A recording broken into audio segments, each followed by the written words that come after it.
تعالوا بقى نعمل الأكلة اللي مفيش اتنين ممكن يختلفوا عليها. هنعمل مع بعض البرجر بس بطريقة مختلفة جدا.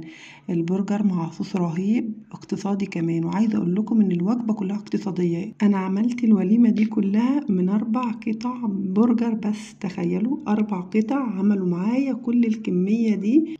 هنسميه بقى برجر خلطة، شاورمة البرجر، بس المهم ان الطعم رهيب.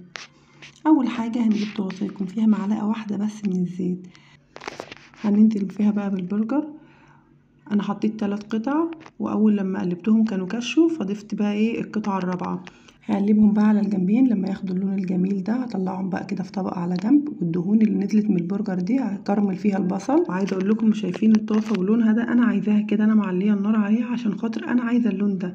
هنزل بقى بالبصل اللي انا مقطعاه شرايح بالطول بالشكل اللي انتوا شايفينه ده، هقلب فيه لحد ما يتكرمل وياخد اللون الجميل ده.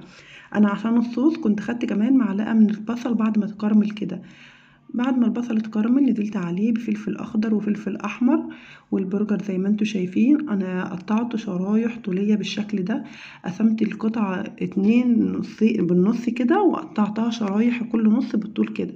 تمام. هننزل بقى كمان بطماطم مقطعه بنفس الطريقه.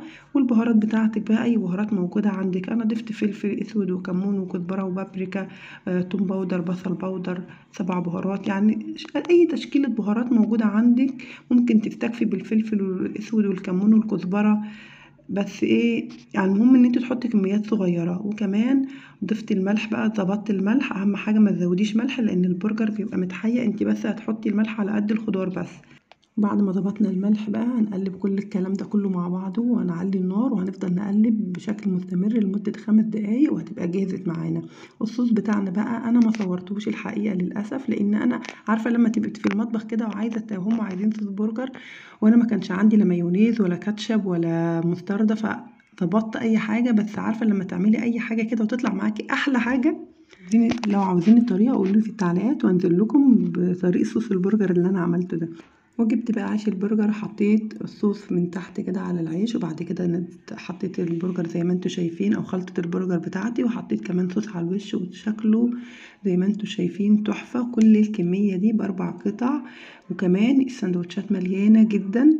وعايزة اقول لكم بجد طعمهم كان رهيب. جربوا الطريقة دي وهتدعولي.